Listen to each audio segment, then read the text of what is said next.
नमस्कार, मैं हूं संजय शर्मा। आप देख रहे हैं 4 PM न्यूज नेटवर्क। आपको याद होगा, सुप्रीम कोर्ट के चीफ जस्टिस पर एक महिला ने यौन शोषण का आरोप लगाया था। चीफ जस्टिस घबरा गए, घबरा भी जाना चाहिए। लेकिन अचानक सब कुछ सामान्य हो गया।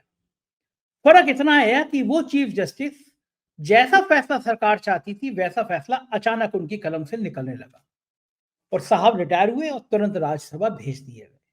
सब जानते हैं उनका नाम, गगोई साहब। और तब लोगों का दिल टूटा कि सुप्रीम कोर्ट लोकतंत्र का सबसे बड़ा मंदिर होता है, क्या यहाँ भी सब कुछ मैनेज होने लगा? वो बहला कहाँ गायब हो गई, वो शिकायत कहाँ गायब हो गई, किसी को पता नहीं चला। फिर आए चंद्रचूड़ साहब। शुरुआत में बड़े तेवर सख्त थे, बड़े तेवर जबरदस्त थे। लोगों को लगा कि ऐसा चीफ जस्टिस होना चाहिए। लेकिन जब रिटायर होने लगे तो फिर देखा कि साहब को बुला के गणेश जी की आरती घर पे कर रहे हैं, प्रधानमंत्री जी के संग आरती करते हुए फोटो वायरल कर रहे हैं। फिर संजय राउत समेत कई नेताओं ने जो आरोप लगाया वो सबके सामने है। इस बार बने हैं चीफ जस्टिस गवई साहब। सामान्य छवि बहुत सख्त प्रशासक की, बहुत सख्त जज की, व्यक्तित्व के बहुत धनी और कड़े फैसले लेने वाले। उससे पहले संजीव खन्ना का कार्यकाल भी अच्छा था। आपको याद होगा, राज्यपाल के जो आदेश होते थे जो सरकारों के खिलाफ होते थे, क्योंकि मैंने देखा राज्यपाल जहां विपक्ष की सरकारें हैं वो नेता विपक्ष के रोल अदा करते हैं। तमिलनाडु वाले मामले में सुप्रीम कोर्ट ने कहा कि इस तरह राज्यपाल और राष्ट्रपति सालों तक विधेयकों को लंबित नहीं रख सकते, उन्हें एक समय सीमा में तय करना होगा। अब साहब राष्ट्रपति जी ने 14 सवाल पूछे हैं सुप्रीम कोर्ट से। बच्चे बच्चे को, देश के बच्चे बच्चे को पता है कि राष्ट्रपति क्या अपने मन से सवाल पूछ सकती हैं? क्या सवाल पूछने के पीछे मोदी साहब का चेहरा था? क्योंकि जो राष्ट्रपति ये नहीं कह सकी कि नई लोकसभा के उद्घाटन में, लोकसभा में, राज्यसभा में राष्ट्रपति की एक विशेष भूमिका होती है, उन राष्ट्रपति को नई पार्लियामेंट के उद्घाटन में बुलाया तक नहीं गया। वो राष्ट्रपति अब सुप्रीम कोर्ट को कटघरे में खड़ा करना चाहती है। मतलब सरकार नहीं चाहती कि गवई और संजीव खन्ना जैसे बयान जो सामने आए हैं। कहा गवई साहब ने और खन्ना साहब का भी मत था कि किसी भी सुप्रीम कोर्ट के चीफ जस्टिस को रिटायर होने के बाद कोई सरकारी पद नहीं लेना चाहिए। गवर्नर का पद भी छोटा होता है। अब क्या करेंगे? सुप्रीम कोर्ट का चीफ जस्टिस जिसको पार्लियामेंट में जाने की कोई इच्छा नहीं है, जिसको राज्यसभा सदस्य बनने की इच्छा नहीं है, किसी संवैधानिक संस्था का चीफ बनने की इच्छा नहीं है, उसके फैसले आप कैसे प्रभावित कर सकते हैं? तो क्या सुप्रीम कोर्ट के चीफ जस्टिस को दबाव में लेने की कोशिश है? अभय दुबे जी से मैंने विस्तार से विषय पे बात की है और इस पे भी पूछा है कि कंगना रनौत ने जेपी नड्डा की बाट कैसे लगा दी। अमेरिका के राष्ट्रपति जिस तरह से लतिया रहे हैं भारत को, वो कोई अछूता नहीं है। भारत के प्रधानमंत्री और भारत की सरकार के मुंह से एक शब्द नहीं निकल रहा।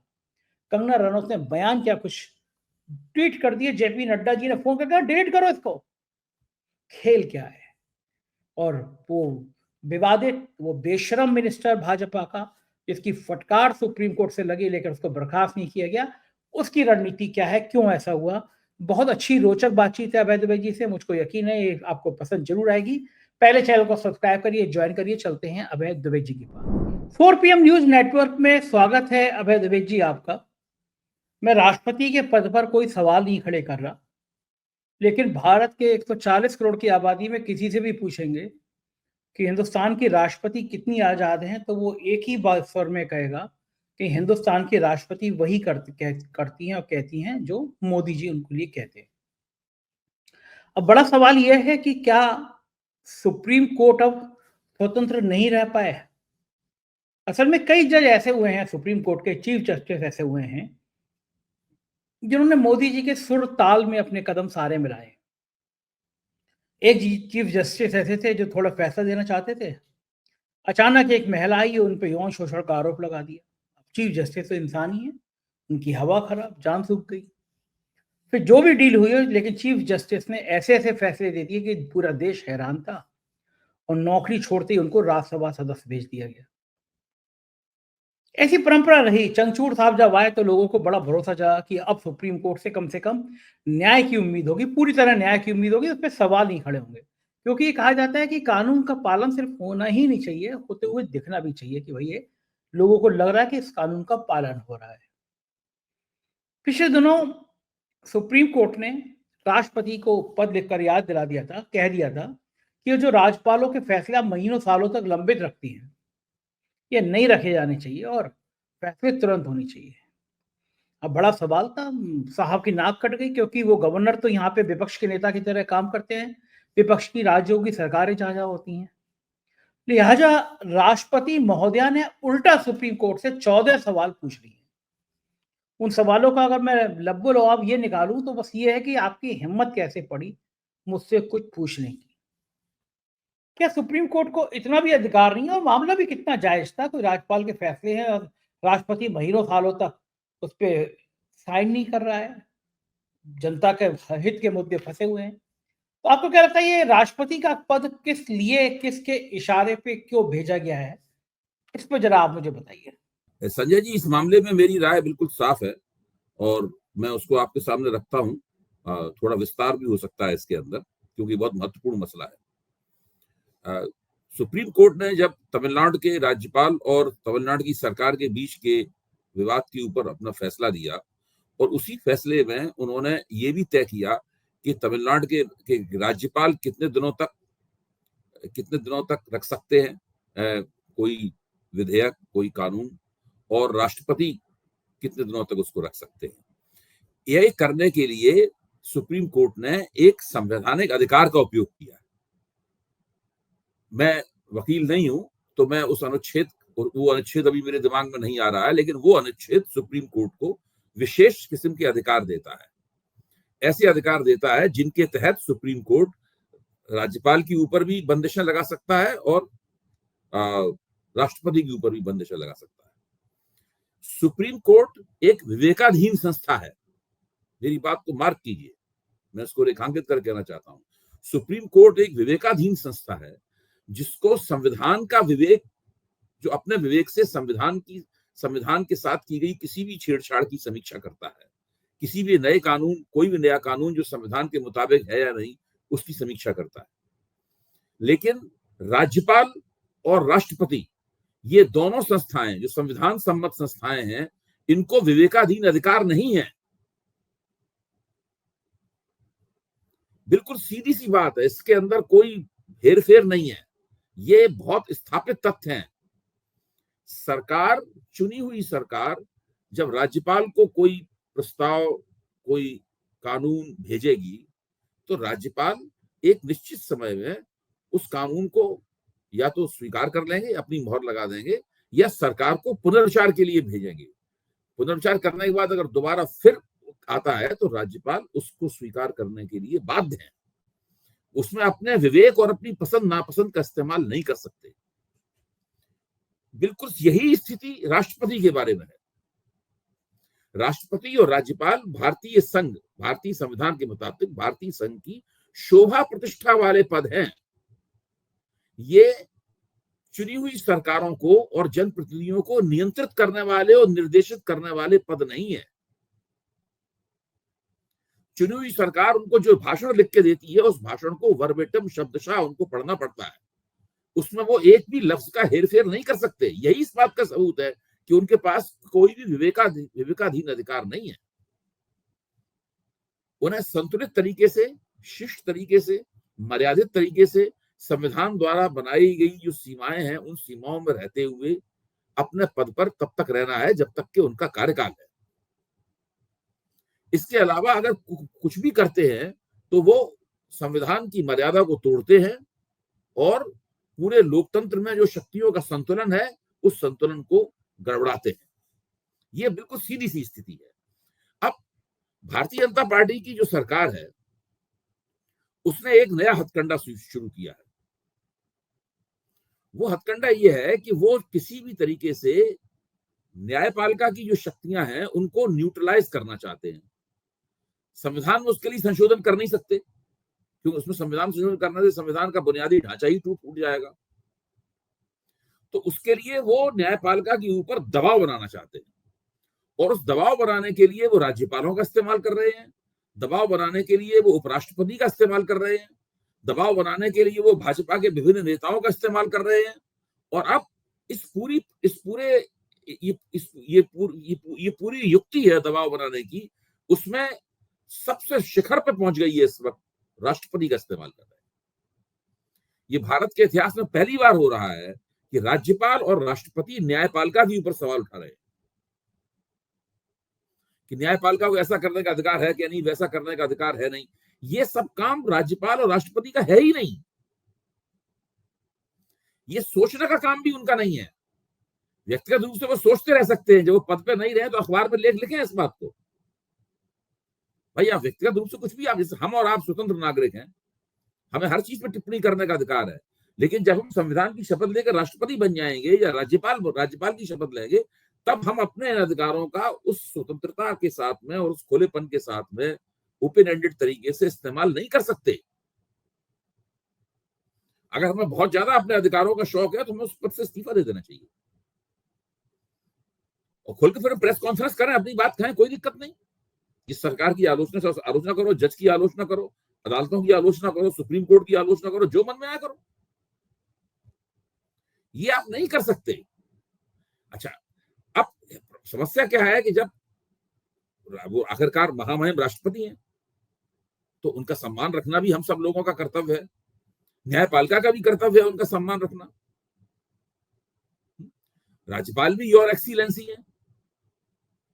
तो ऐसी स्थिति में जब ऐसे लोग राजनीतिक मंतव्य से न्यायपालिका के ऊपर आक्रमण कर रहे हैं और न्यायपालिका को दबाव में लेना चाहते हैं, न्यायपालिका यही तो कह रही है कि आप केंद्र सरकार की शह पर राज्य सरकारों के अधिकारों का उल्लंघन मत कीजिए, राज्य सरकारों के कामकाज में हस्तक्षेप मत कीजिए, ऐसा कोई काम मत कीजिए इससे राज्य सरकारों को दिक्कत हो, उनको 5 साल बाद फिर से जनता के सामने जाना है। आपको ध्यान कीजिए, ज्ञानी जैल सिंह राजीव गांधी से नाराज हो गए थे, तो ज्ञानी जैल सिंह ने राजीव गांधी को एक पत्र लिख दिया था। उस पत्र पर कितना बड़ा हंगामा हुआ था। ज्ञानी जैल सिंह इंदिरा गांधी के खास आदमी थे। हाँ, मुझे याद है कि पूरा हंगामा पूरे देश में हुआ था। उनको राष्ट्रपति बनाया गया और जब राष्ट्रपति बनाया गया तो व्यंग से ये कहा गया था कि राष्ट्रपति हमेशा जो है वो रबर स्टैंप होता है, लेकिन इस बार रबर स्टैंप को ही राष्ट्रपति बना दिया गया। मतलब ज्ञानी जैल सिंह के बारे में टिप्पणी की गई है कि राष्ट्रपति तो हमेशा ये रबर स्टैंप होता है, इस बार रबर स्टैंप को ही राष्ट्रपति बना दिया गया। मतलब ये हालत थी। वो ज्ञानी जैल सिंह जब नाराज हो गए और उन्होंने राजीव गांधी को एक पत्र लिख दिया तो उस पत्र के ऊपर कितना हंगामा हुआ, उनकी कितनी आलोचना हुई और एक तरह का संवैधानिक संकट सा बन गया था। मैं ये मानता हूं कि उपराष्ट्रपति और राष्ट्रपति द्वारा ये जो इसको अंग्रेजी में कहते हैं गनिंग करना, जो न्यायपालिका की गनिंग की जा रही है, मतलब न्यायपालिका के ये लोग पीछे पड़े हुए हैं, ये भारत में एक बहुत बड़े संवैधानिक संकट के अंदेशों की तरफ इशारा कर रहे हैं। अभी नहीं, कभी जरूर वो संवैधानिक संकट पैदा होगा, क्योंकि ये लगातार प्रक्रिया जारी है। अभी तक महामहिम राष्ट्रपति द्रौपदी मुर्मू उसमें शामिल नहीं थी, वो चुप थी, वो इसमें शामिल नहीं थी और केवल राज्यपालों की तरफ से ये काम करवाया जा रहा था और उपराष्ट्रपति धनखड़ साहब ये काम कर रहे थे। अब राष्ट्रपति मुर्मू ने भी करना शुरू कर दिया है काम। तो अब देखिए, न्यायपालिका के अधिकार हैं, निर्धारित अधिकार हैं, उसमें कोई शको शुबा की गुंजाइश ही नहीं है। लिखा हुआ है, ठोस रूप से लिखा हुआ है। राष्ट्रपति के अधिकारों की क्या सीमाएं लिखी हुई हैं ठोस रूप से, राज्यपालों के अधिकारों की क्या सीमाएं लिखी हुई हैं ठोस रूप से। लेकिन ये एक ऐसी सरकार है जो कि अपने राजनीतिक स्वार्थ को हल करने के लिए लोकतंत्र के इस बेहतरीन संतुलन को बिगाड़ रही है। बिल्कुल ठीक बात है। भारतीय लोकतंत्र का इस चक्कर में कबाड़ा हो जाएगा और ये एक इलेक्टेड ऑटोक्रेसी, निर्वाचित निरंकुशता की स्थिति पैदा हो जाएगी। जो संस्थागत संतुलन है भारतीय लोकतंत्र का, वो बिगड़ जाएगा और निर्वाचित निरंकुशता की स्थिति पैदा हो जाएगी, ये स्थिति बन जाएगी। अच्छा, आपको क्या लगता है, राष्ट्रपति जी ने खुद लिखी होगी चिट्ठी या फिर उनसे कहा गया होगा कि सुप्रीम कोर्ट को जवाब दो, इस तरह तो सुप्रीम कोर्ट हमारे कंट्रोल में नहीं आएगा? मेरा मानना है कि हम लोगों को इस पर टिप्पणी नहीं करनी चाहिए। मेरा मानना है कि हम लोगों को ये कयास नहीं लगाना चाहिए कि उनको, हो सकता है उन्होंने, राष्ट्रपति को कानूनी सलाह लेने का अधिकार है, लेकिन अभी तक राष्ट्रपति पिछले 2014 के बाद से अब तक तो राष्ट्रपति हुए हैं, सामान्य धारणा जनता में उनके प्रति यही है कि वो बेचारे अपने मन से कोई फैसला नहीं ले सकते, जो साहिब देखिए, कहेंगे। राष्ट्रपति को अपने मन से कोई फैसला लेना भी नहीं चाहिए। मैं इसमें राष्ट्रपति की कोई कमजोरी नहीं मानता हूं। राष्ट्रपति का काम यही है कि वो अपने मन से कोई फैसला न ले।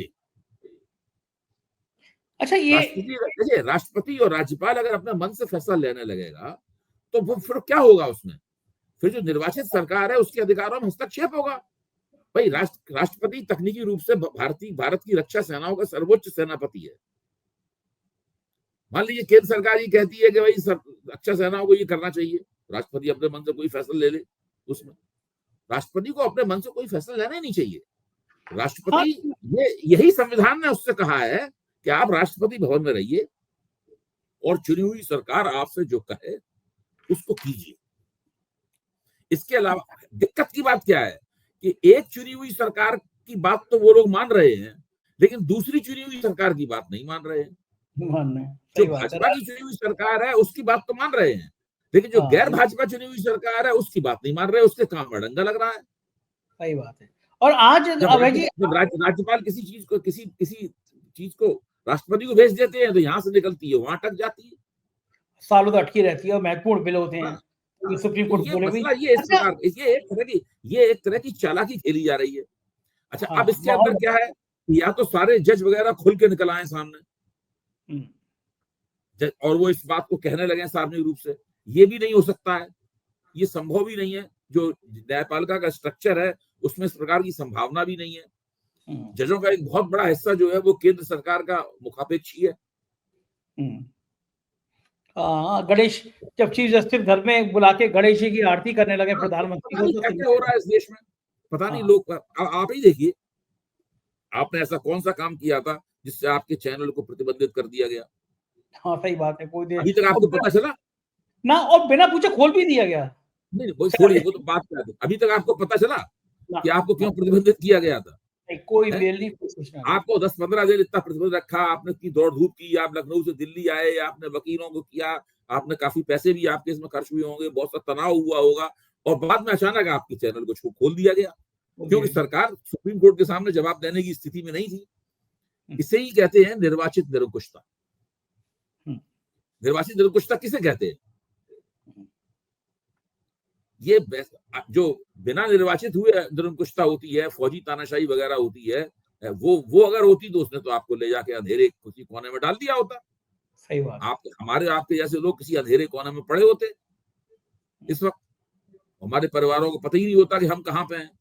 ये तो नहीं हो रहा है इस देश में, तो बात सही है। लेकिन निर्वाचित निरंकुशता के और दूसरे सबसे बड़ा सबूत 4 PM के चैनल को बंद करना है और फिर उसको खोल देना है। ये सबसे बड़ा सबूत है।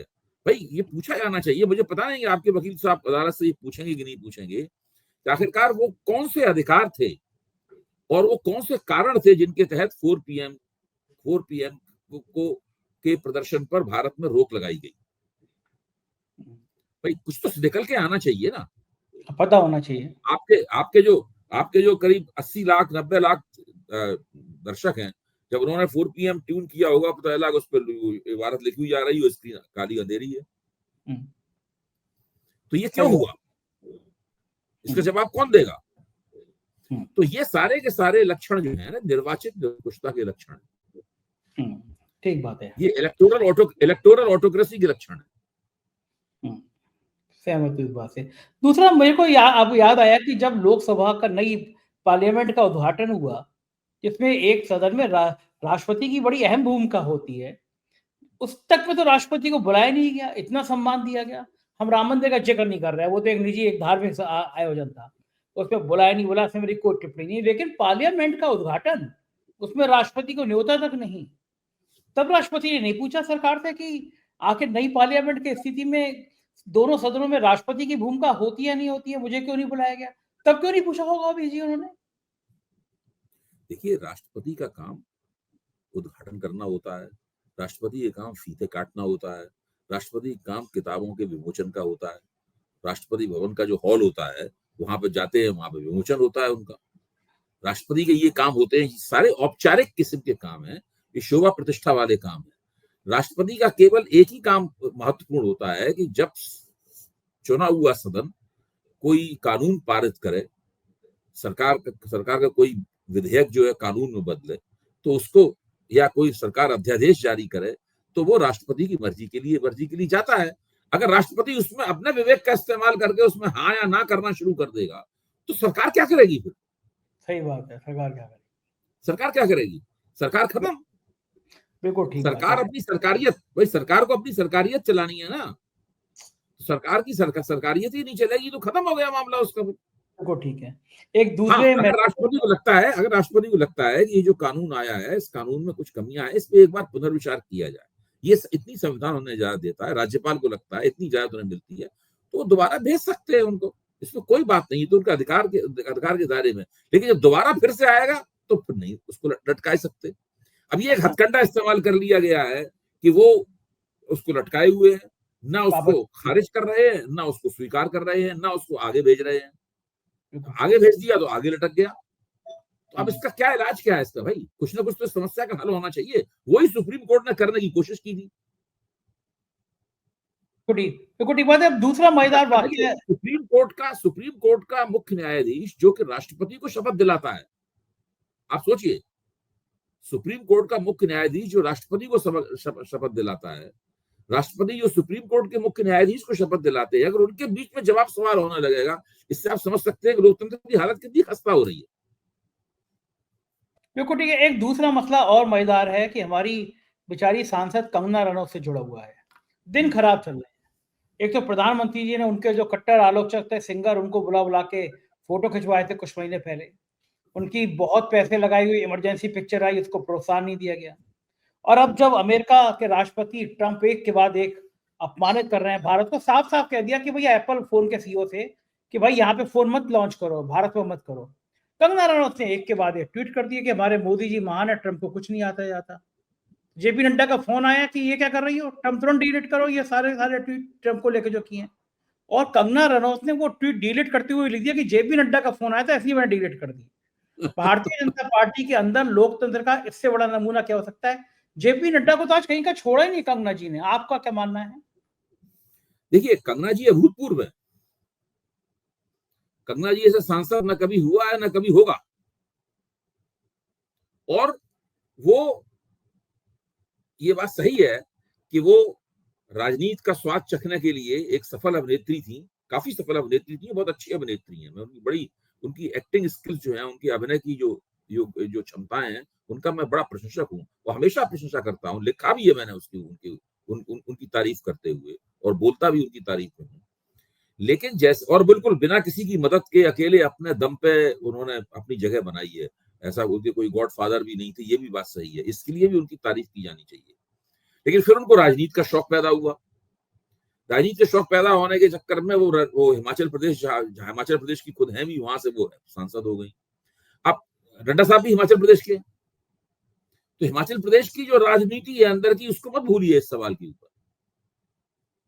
उस राजनीति का, भाजपा के भीतर की हिमाचली राजनीति जो है, उस राजनीति का भी इस निश्चित रूप से इस विवाद में हाथ होगा।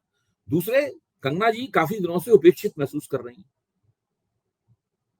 तो उपेक्षित महसूस कर रही है तो वो कुछ ना कुछ तो ना करना है, कुछ ना कुछ बोलना है। अभी उनका एक और वीडियो आया था, इसमें आगे आगे मोर जा रहा है, पीछे पीछे वो थोड़ा सा नृत्य की मुद्रा में ठुमकती हुई जा रही हैं, और पीछे एक पाकिस्तानी सिंगर का गाना चल रहा है पृष्ठभूमि में। तो उसकी पर भी हुआ कि भाई पाकिस्तानी सिंगरों का तो वहां बायकॉट हो रहा है मुंबई में, वो सारे देश में, और वो पाकिस्तान से मिलिट्री कॉन्फ्लिक्ट हो रहा है, वो पाकिस्तानी सिंगर का गाना लगाए हुए हैं। इसीलिए मैं कह रहा हूँ वो अभूतपूर्व है।